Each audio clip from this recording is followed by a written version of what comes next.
This is the third lecture in series 3 of citing vulnerability, and we have made a drastic and interesting, I think, shift in how we are examining conditions of vulnerability and SDGs. We in this series have two scientists speaking, one of whom is on today, Professor M.N.V. Prasad, a very distinguished life scientist from the University of Hyderabad with one of the highest H indexes and publications, and in the Stanford Top 200, and you name it, he's been there. So it's a privilege and honor to have Professor M.N.V. Prasad speaking to us, and he speaks as a plant scientist with a considerable amount of interest in green technology, SDGs, and particularly education, on which he has lectured at several places. So, like I said, this is a shift we are embarking on. Next week, we have a glaciologist from Nepal speaking in this event. So, over to Atul for a more formal introduction to Professor M.N.V. Prasad. But before all of that, thank you, Professor Prasad, for agreeing. It's a great pleasure to see you all and to talk to the program managed by University of Hyderabad. Thank you very much. I have Over to to you, thank. Atul. Thank you, sir. And if I may introduce Professor Prasad to the audience. Dr. M.N.V. Prasad is an emeritus professor in the School of Life Sciences at the University of Hyderabad. He has served the Ministry of Environment, Forests and Climate Change, Government of India, in various advisory committees on biodiversity conservation, ecosystem services, pollution control and abatement, environmental information systems, and bioremediation of contaminated sites. He is an active visiting scientist in several international universities. He is the editor, co-editor, or author of 17 books published by leading international publishers and 190 journal articles and 118 book chapters and conference proceedings. He has made outstanding contributions to the fields of bioremediation, bioresources, biomass energy sources, bioeconomy, and to the broad field of environmental biotechnology, including value chain and value addition products from plants used in phytoremediation, all of which are his main areas of expertise. With this, may I now invite Professor Prasad to deliver his talk. Thank you. Thank you, Dr. Atul. Good evening, my dear friends. I am happy to speak on significance of quality education for vulnerable lives and the planet in Anthropocene epoch. Actually, I read the work of some titles of Professor Pramod, and I was a bit confused whether I should speak hardcore science or take the literary meaning of vulnerability and life and so on. Anyhow, this will be a generalized talk on the quality education, how important it is.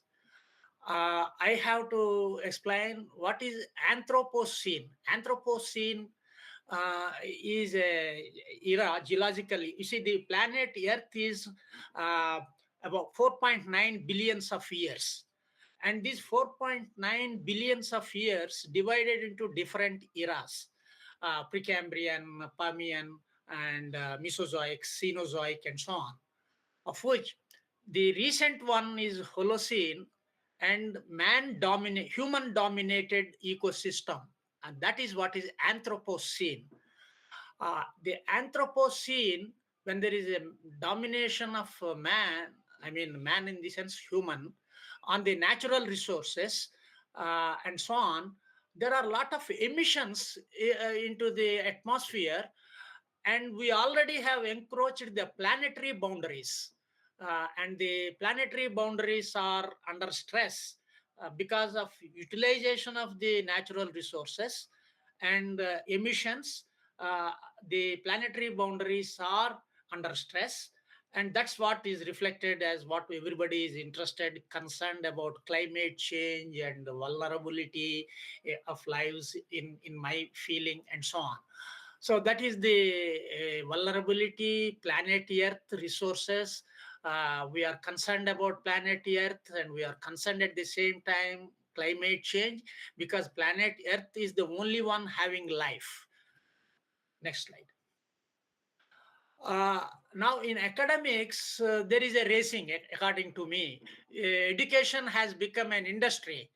Are we really concerned about quality education? When I say academic racing, education industry, then quality education is necessary.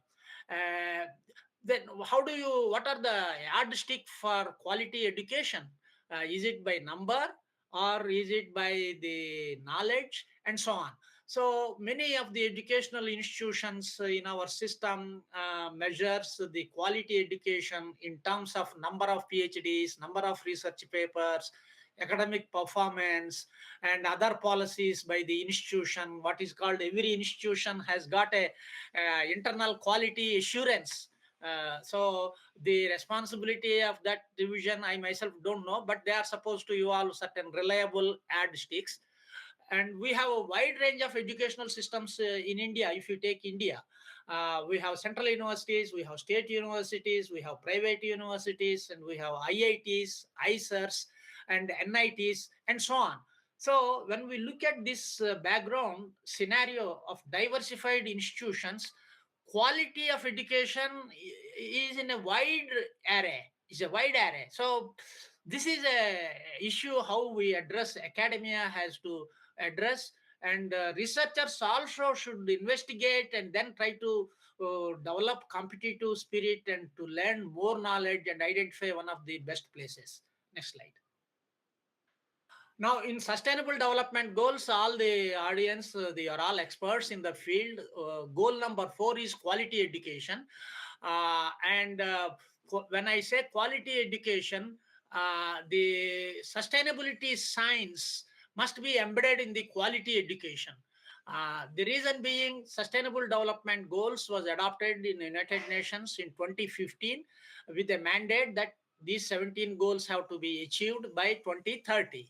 Prior to Sustainable Development Goals, we had Millennium Development Goals. Now, these Sustainable Development Goals are centered around sustainability science. Now, what is sustainability? All of you know that we need to utilize natural resources and conserve the natural resources for future n number of generations. Not that we use all water today and all minerals today and exhaust, so that we will not leave any resource, natural resource, for future generation. So we have a lot of materials today, critical situation. There is a critical position. Many of the minerals and many of the raw materials we have exhausted in the natural conditions, in virgin conditions. So how do we sustain for future several centuries? So we need to develop science, technology, high quality education, research to recover resource from the waste. Otherwise, our life will be vulnerable. Simple logic is water. Water is not available plenty. Now, how do we solve the problem? To the So the only way is treat water, collect the wastewater, treat it, and recycle it, reuse it. So these are the problems of sustainability science: critical raw materials and their availability for future generations. All natural resources must be available to all of us free of cost, but it is not happening. Therefore, the vulnerability in rural population, urban population, people living in specific ecological biomes, they face critical situation. Next slide. These are all the Sustainable Development Goals 17. I don't want to read because all of you are familiar.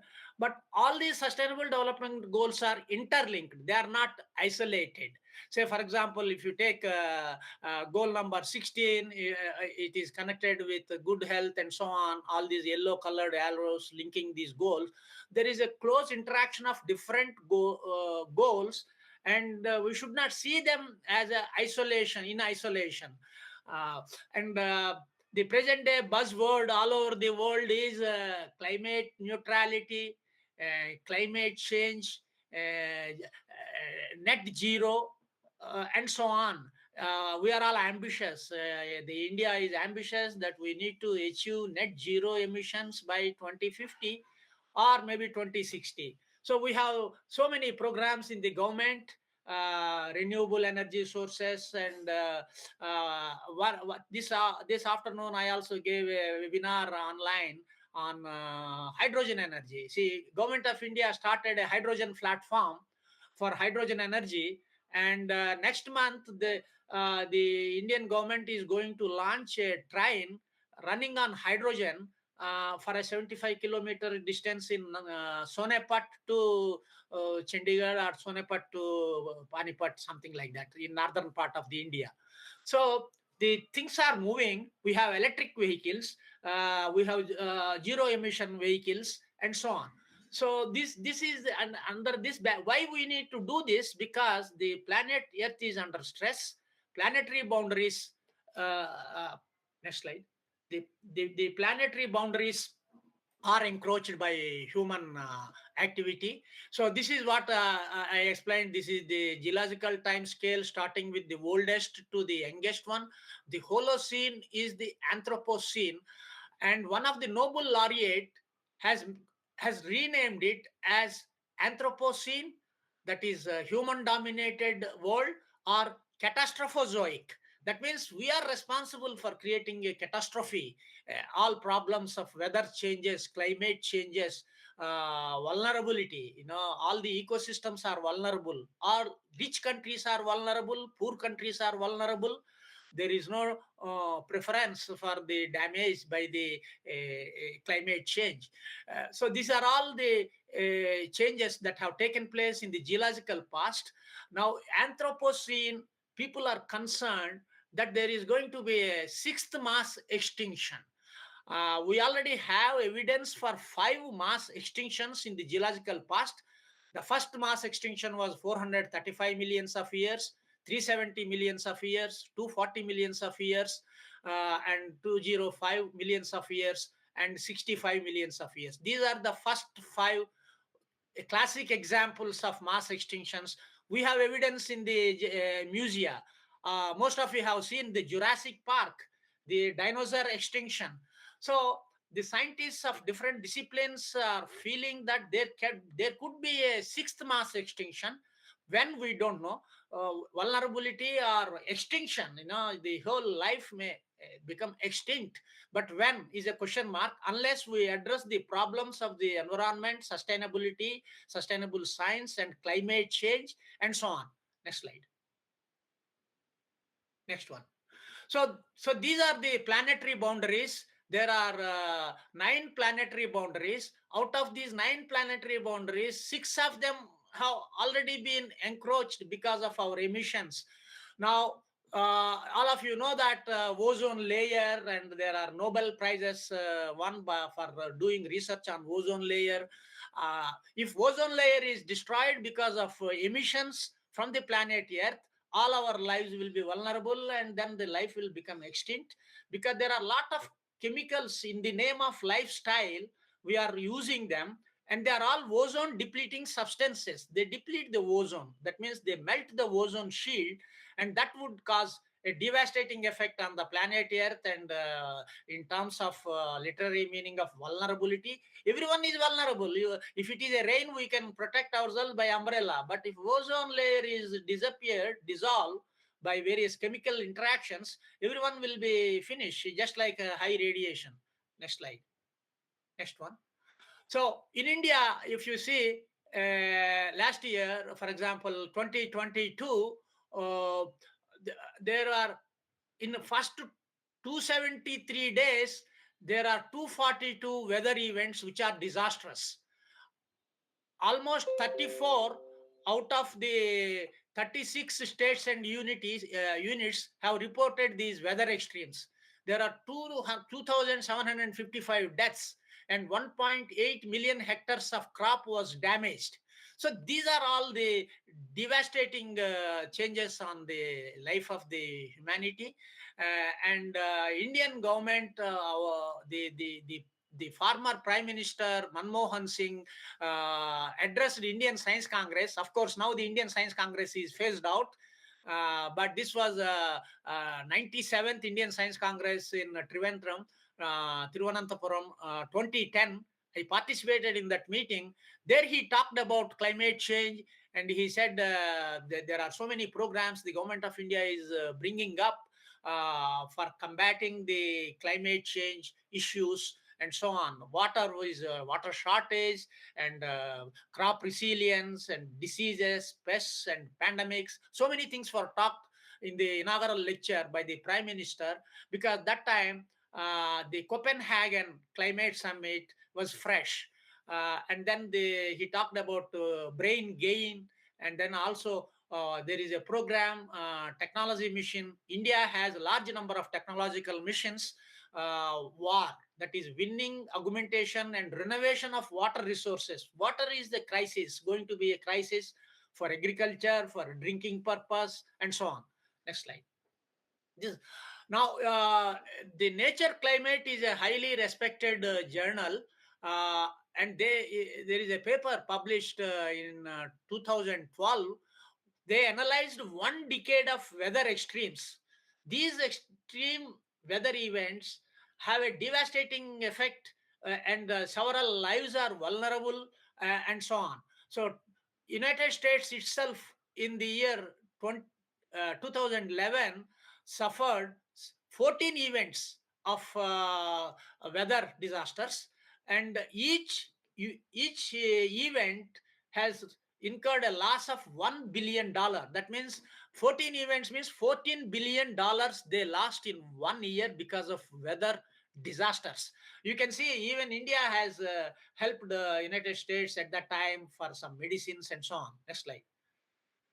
These are all the examples of climate change where quality education is required. We need to do research. We need to educate, stimulate youngsters, scientists, cutting across disciplines of all the 17 Sustainable Development Goals. So you can see the decade of disasters in England, in Europe, and so on. All the I don't want to go into the. Fortunately, India is not figuring in this. Although we have so many extremes weather disasters. Pakistan suffered. There was a heavy rainfall record. Australia suffered. Japan suffered. Europe suffered. United States faced 14 weather disaster events. Say, for example, Louisiana and some of those coastal states are completely devastated. Next slide. So, therefore, the whether it is flood, it can be high temperature, it can be low temperature, it can be irregular rainfall, and so on. All these events are responsible for devastating and destroying the environment, human habitat. In many places, groundwater is completely depleted, and you can see the unpredictable water availability in all those labeled points, which are probably is not very clear, legible, but one can see in the literature, many countries water is not available, first of all. Then the quality of the air, then the quality of the soil, then there are diseases, pandemics, and so on. Next slide. So the climate change, major impacts of climate change are due to heteroatomic gases.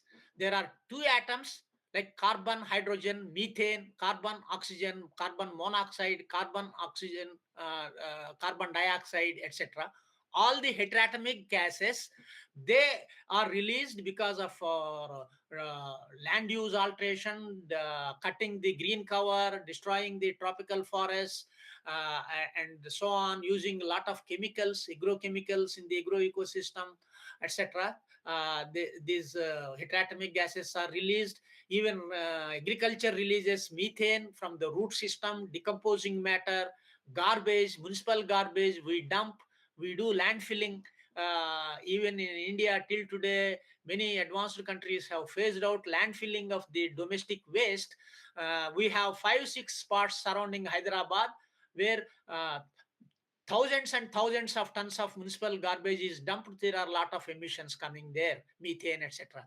So all these things are responsible, these heteroatomic gases, responsible for increasing the temperature. Next slide.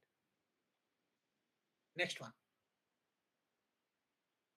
So therefore, people are interested in net zero, carbon neutrality. So we have to bring in policy decisions in usage of fuels, usage of automobiles, electric vehicles, and so on. Next slide. So what is vulnerability, or I would say insecurity? We have energy insecurity, we have food insecurity, we have nutritional insecurity, we have water insecurity, and we have environmental insecurity. Shortage. We may have a food, but then the food is of one type, only carbohydrate and sugars. There are no proteins, there are no vitamins. That is, mineral nutrition is lacking. Many of us drink filter RO water and so on. It may not have nutrients which are very essential for survival of the human being. We require large number of minerals, 20 types of minerals they are required. Otherwise we will have so many problems. One of the most common is the thyroid problem, because the food that we consume is deficient in iodine. So these are all this is the person suffering with a bladder under the neck. This is thyroid iodine deficiency disorder. Now all these things are also accelerated because of our bad practices, because of our wrong policies, and cropping systems and so on, resulting in insecurity. Next slide. So energy sector is most important. We need to do a lot of research in the energy sector, energy storage, energy transition. We cannot think of burning coal, black diamond, lignite for hundreds of years because of quality of the air, and that is the main culprit for increasing the temperature, and so many other problems, fly ash and so many other issues are there. Energy mechanism. Therefore, government of India is promoting so many types of programs, compressed natural gas, the biogas. In India, the Uttar Pradesh is one of the pioneering state. Ministry of Petroleum is sponsoring, and they have so many types of biogas plants, and planning is going very satisfactorily. Next slide. What is called Gobardhan and so many projects. And also India need to plan for our climate change issues point of view, waste to energy. How best we can convert the waste into energy. That's a very important research program globally. Our plastic consumption, our waste, municipal garbage waste, on an average 5 years ago. Now I am retired, so my active phase of research is over. But at one point of time, the estimate is an adult human being in India is releasing about 800 grams of solid waste per day. So we are 1.4 billion people, 50% adults. You can imagine how much of solid waste is generated every day. We have no solution for dealing with that. We need to utilize the solid waste, convert into energy. Next slide. And reduce pressure on the natural resources rather than burning coal, etc., etc. So the landmark in terms of resources, India is a very rich country, is a very rich land, but visibility wise, poverty is visible, poverty is dominant. We have, you name a thing, we have everything in India. So 1992 there was a conference in Brazil, that is what is called Earth Summit, Rio de Janeiro Summit. That is a landmark conference. It has recommended on biological diversity, framework convention on climate change, and convention to combat desertification. These are the three major problems for climate change. So this is a history. I don't want to go into the details. Sustainability is not new to the science. 1713, first a forest scientist has used the word sustainability. Then there were world commissions like Brundtland Commission, Stockholm Conference, 1972. Late Prime Minister Indira Gandhi attended this conference, and after participating this conference, she started talking about environment in India, 1972, and started planning for environment. 1985, we had a Department of Environment. And there were only two universities teaching about environment, one in JNU, the other one in Coimbatore. Otherwise, environment is not a subject. No, when I was a student in bachelor science and masters, we never know about environment. Environmental science was never taught. It is all medicine, engineering, and so on. So there were Earth Summit and so on. So there is a leading conference, what is called Green Deal Conference. 2020 it started. Green Deal originated by the European Union in 2019 and is an annual conference. This year, 27 to 29, it is going to take place in Poland. It is free of cost. Anybody can participate. I am involved in this conference from inception. So for those who are interested in different disciplines like raw materials, energy, climate change, what is Green Deal? Green Deal is nothing but a mirror image of sustainable development goals. Next slide. So this is the fifth conference, 27 to 29th. This is going to be in Krakow, Poland. So there are various disciplines. You can just sit at home and listen to this conference. It's very useful conference. Next slide. So this is all history. I will go very quickly. So this is the history of sustainability. I already mentioned the first time 1713 sustainability was used in forestry science and defined. Keep going quickly. Yeah, these are all, this is Millennium Development Goal started in 2000 and 10 years span. There were only 8 goals focusing the vulnerable lives and health and maternity problems, ladies problems and gents, boys, girls and so on. Only 8 goals. Then the later in 2015, the 8 goals expanded into 17 Sustainable Development Goals. This is Millennium Development Goal program. Next slide. So the famous quote by Mahatma Gandhi is, we have everything on planet Earth. It can satisfy every person's need, but not every man's greed. Most of the people living on planet Earth are greedy. So in terms of exploitation of natural resources. So there is a goal, rational consumption and optimum production. That's very important because we have so many goals: industry renovation, energy, affordable energy, development of smart cities, and so on. What exactly is a smart city? When we will become smart city, a place like Hyderabad or New Delhi, what are the essential ingredients of a smart city in terms of health, in terms of transport, in terms of air quality, in terms of availability of natural resources, and so on? For that, we need a high quality education, training, and so on. Next slide. So there are different dimensions of sustainability: one dimension, two dimension, three dimension. That is ecological and socio-economic, and ecological, socio-economic, and so on. So one dimension, mostly ecological dimension. Next slide. Environmental, and two dimensions, ecological and socio-economic dimension.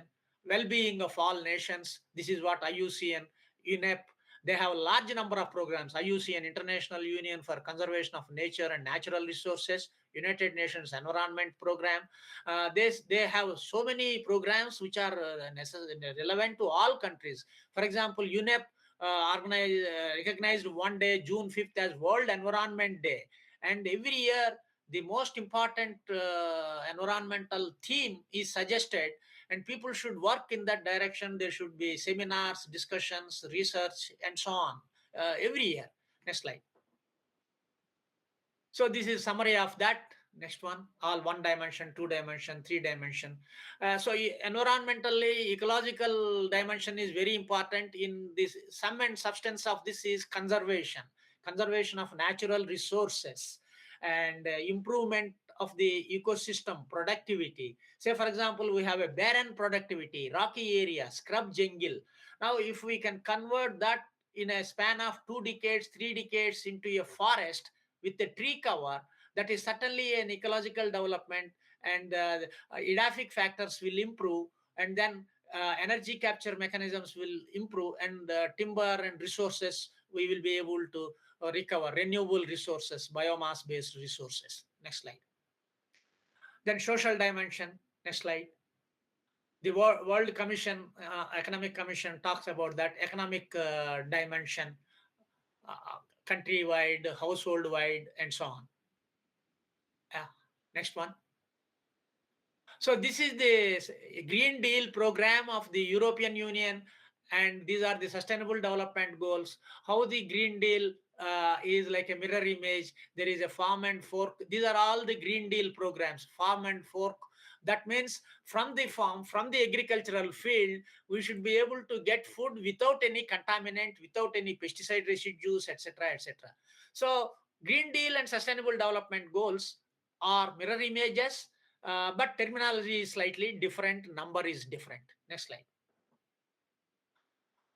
I don't have to explain about all these things. Now, when we come to the quality education, in how many places we have the sustainability science in curriculum, in our program? A place like University of Hyderabad should have a master's program in sustainability science by now. I don't think there is any university in India or IITs or ICERs, NITs where master, MTech or MSc sustainability science is offered. So, but we have different streams in a diffusion mode, environmental science, wildlife science, disaster management, soil science, food science, microbiology, etc., etc., etc. So this is how there is a feeling expressed by many scientists in different scientific articles. It is a high time that we need to consolidate science and technology, looking at the problems, vulnerability, climate change. A special discipline has to be developed, what is called sustainability science. Next slide. Master's degree. But some universities in India have a program, sandwich program. I know, I am familiar with Delhi University. They offer two programs, so environmental science and environmental studies. In environmental studies, they talk about environmental law, and so on and so forth. So it is an interesting package of education, MA as well as MSc stream.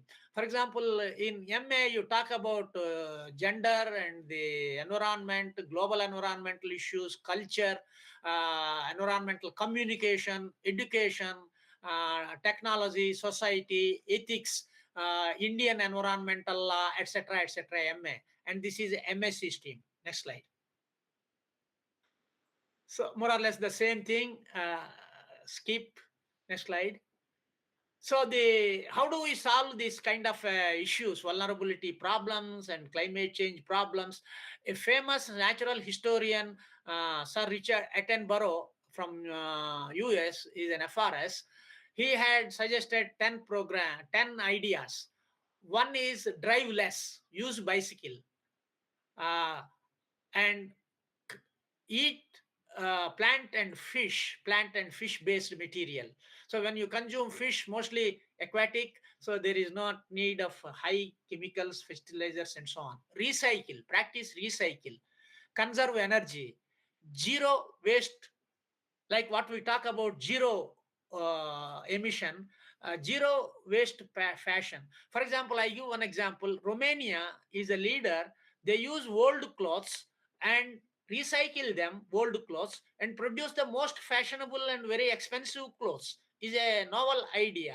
People spend huge money for that, but those are all used cloth material is recycled or processed in a different way. Then refill, reuse, try to encourage local produce, energy conservation, and don't use plastics, use cloth bag. Everyone should have a cloth bag. Don't use plastics, because plastics have another devastating effect on the oceans. Last year we had a G20 in India, and before that in 2019, I think Japan, they have a Osaka Blue Ocean Vision. Osaka Blue Ocean Vision. That means they have a recommendation that all our oceans must be crystal clear and blue in color.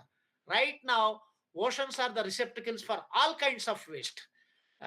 And there is a major program, what is called Mission Starfish, because starfish has 5 limbs. In this mission, there are five objectives. Major objective is we have to decarbonize oceans. we have to prevent the plastic release into the oceans and so on.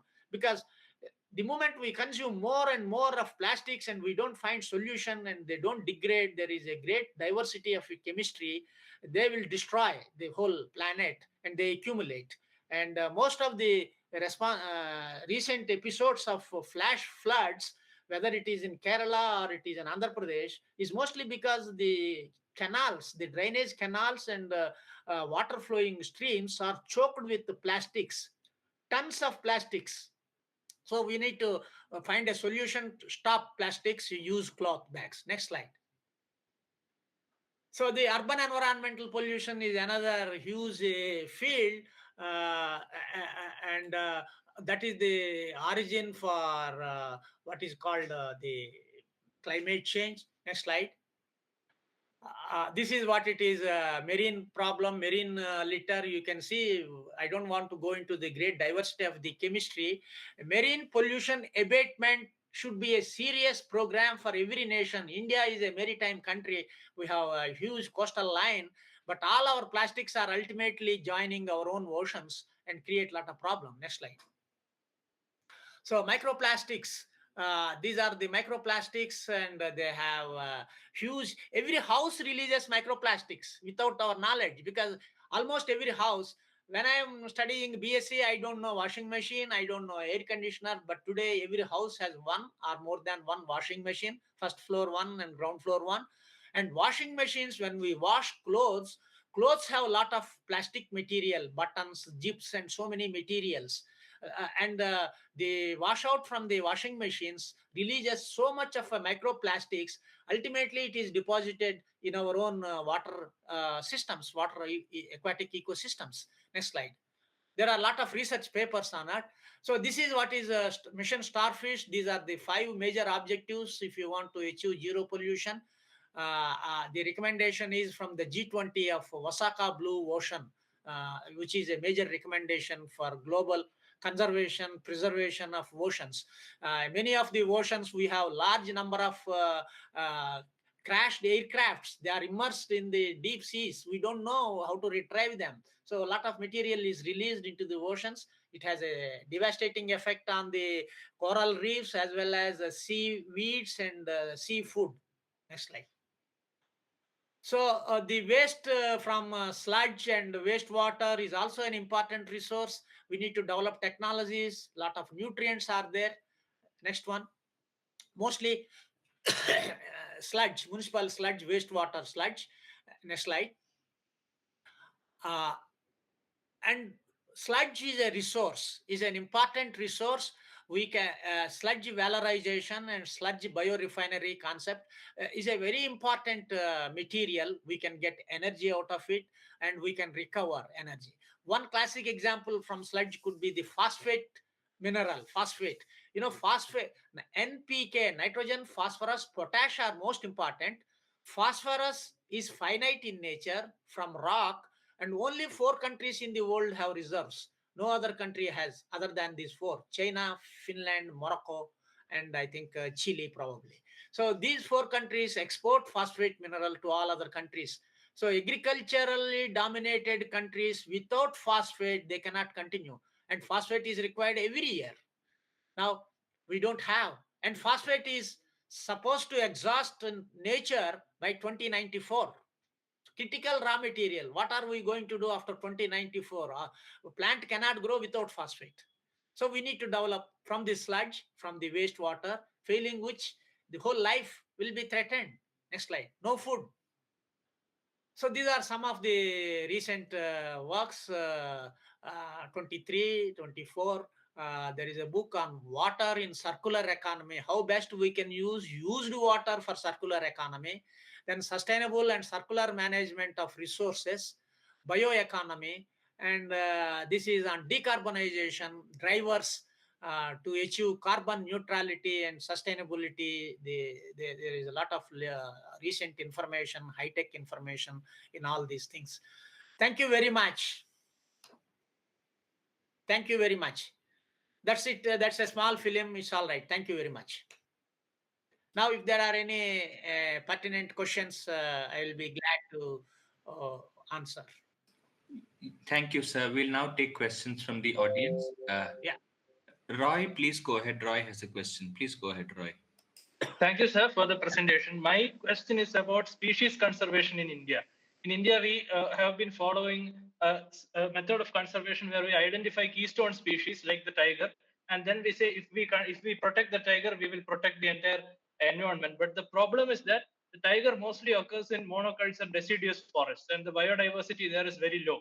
So I was wondering if we should move from species-based conservation to something like an ecosystem-based conservation. Like you mentioned, Delhi University it started programs in 2018 called Lost Amphibians of India, where it focused on conserving more species and ecosystems rather than just focusing on one or two, main or popular species. That was my question.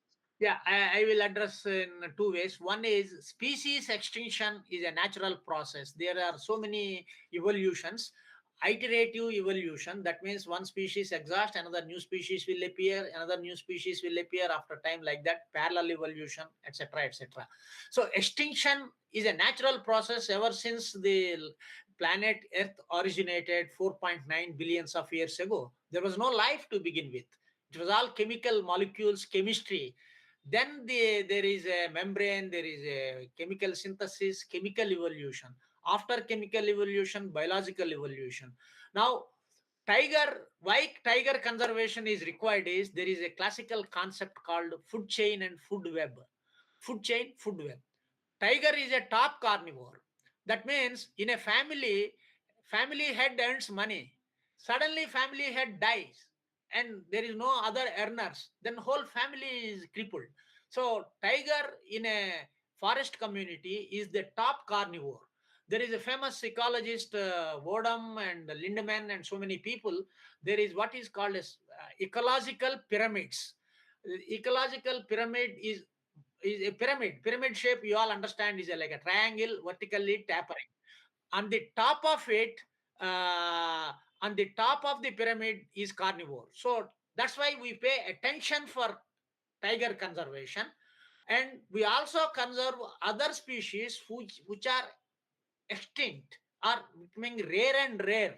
Their presence is essential in the food chain. In food chain, one species is just like a roof with several pillars. One pillar is broken, nothing will happen to the roof. Four pillars break, the whole roof will collapse. So crocodiles we had tiger, we had other projects. Therefore, species conservation, composition may be important. Food, because the animal requires a specific food, specific habitat. But the basis why we are focusing attention on tiger is because it is a top carnivore in the ecosystem. Therefore, we are conserving. We have so many protected areas, wildlife, and so on. So they are more experts. So when we encroach their habitat, they escape, and then you will find them in Jubilee Hills or in Hyderabad University, because we are disturbed. We are destroying their life is vulnerable. Their habitat is destroyed. The automobiles are going through. Take example of Bandipur. There is a national highway. Many times tigers block the fleets of vehicles. They destroy. So all these things we have to pay attention, considering the natural history.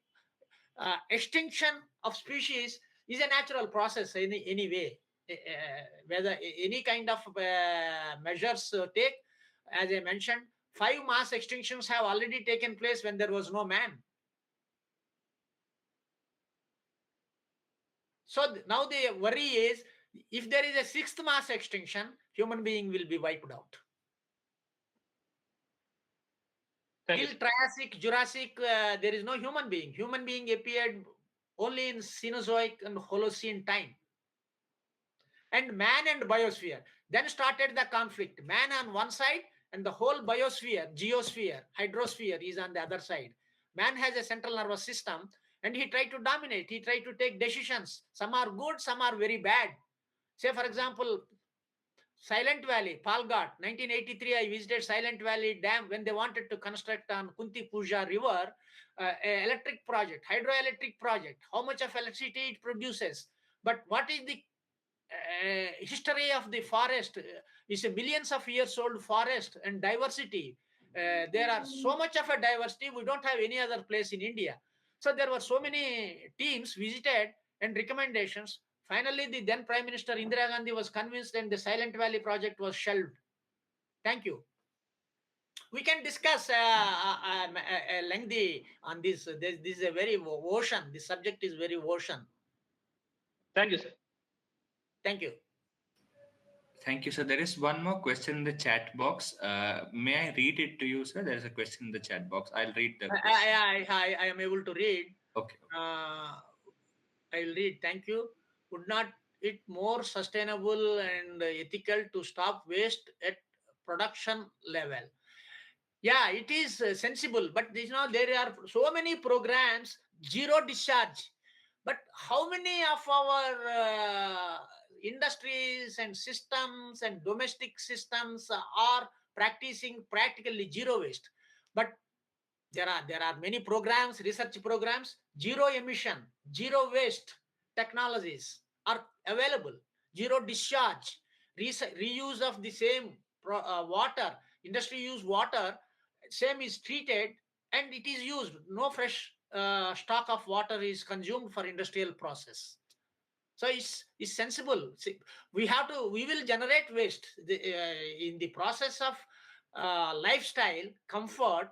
Waste always comes, but we need to find solution. How do you handle the waste?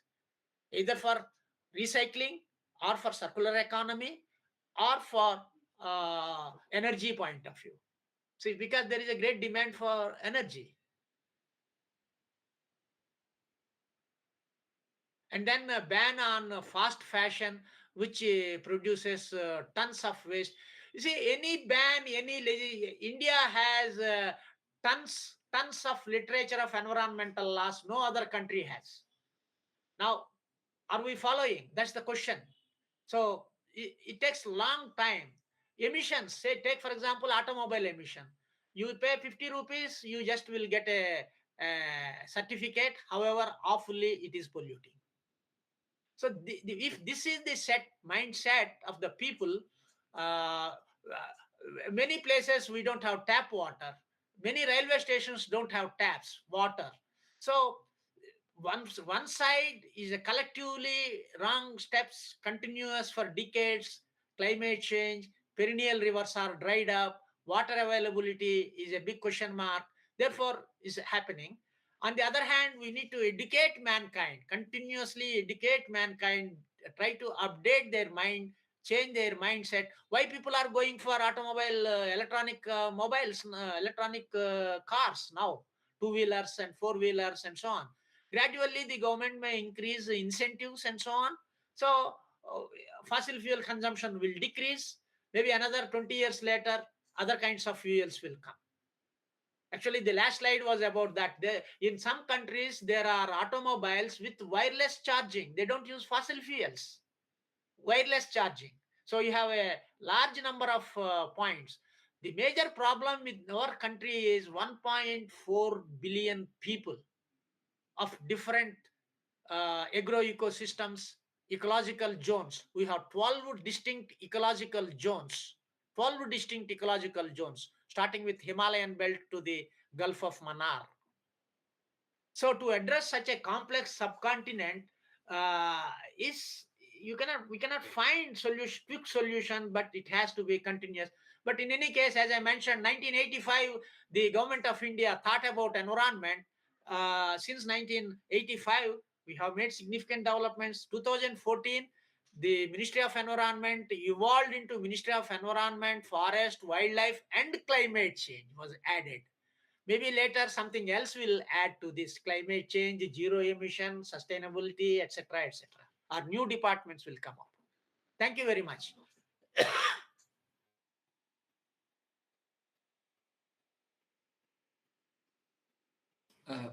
Dr. Meenakshi Kulkarni has a question.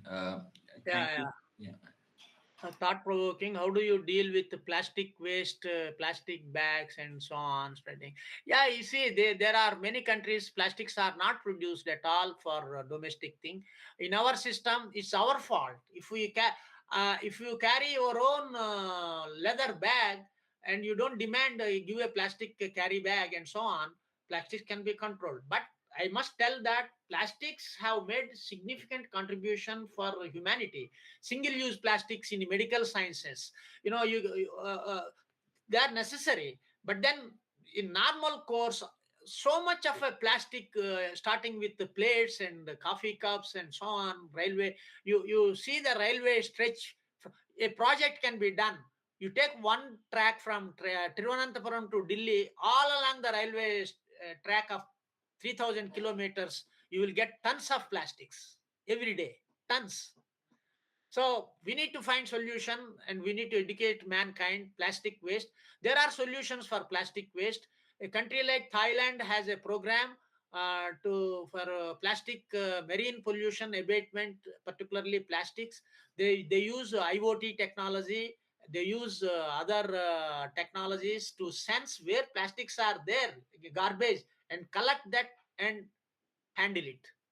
Waste management, there are specialized waste management units are there, global. They're all giant industries. And the last one is cobalt, needed for these smart devices, e-vehicles. This is another big topic I will talk one day. There are critical raw materials, there are rare earth elements, there are 17 of them. Now, trace elements are less than 1% on the total matter that is available on the planet Earth. Rare earth elements, very negligible. Without rare earth elements, we cannot. Today's lifestyle cannot sustain without rare earth elements. Today's lifestyle, I mean, our mobile phone, our television, our laptop, and so on, they require all the rare earth elements. They are 17 in number. They would exhaust very soon. Their percentage availability is very small. The technology is very expensive. For example, lithium. Okay. And so many of the things, high energy materials. We want a laptop which should run for 12 hours, a mobile for. So, from where do we get these raw materials? We have to process from the waste. Nature has no enough reserves. The demand is more, the supply is less. The technology we have to refine. That's the major. For example, CT scan, many people know medical equipment, CT scan and other scanning materials, medical science, they all use rare earth element sensors. Then only it is possible to diagnose the disease. And these rare earth elements are not abundant. People cannot get them in tons and tons and tons. Very rich, very few countries have established technologies for processing these things, from sea brain and so on. Lithium, there are interesting articles, from mine to the mind, from mine to the mind, how lithium flows. Lithium, trace amounts from the nature, concentrated mobiles, then we discard mobiles, and then it get into our mind. And it has a medical use, it has it has other communications use, and so on. So critical raw materials availability on planet Earth is a very important topic today. Forget not only the water, not only the air quality, not only the soil, but critical raw materials for our industry, for our lifestyle, which is a big topic. We can discuss on some other occasion. Thank you very much, Professor Pramod. Formally, a vote of thanks to you. And the only dispute I have is the comment you made that you are no longer an active researcher. The last slide shows how active you still are, from 23 to 24. All your publications are absolutely brilliant with Elsevier and others and Springer Nature. We're very grateful to you for finding the time, and that you are traveling, also unwell, but you spare the time for us. Gave us a perspective which none of us is competent to even step into, the science perspective on climate change, but also via SDGs. Thanks to all of you for attending, and a big, big thanks to Professor Prasad. Thank you, sir. Thank you very much, sir. Thank you very much. See you. Hope to see you very soon sometime. Thank you. Bye-bye.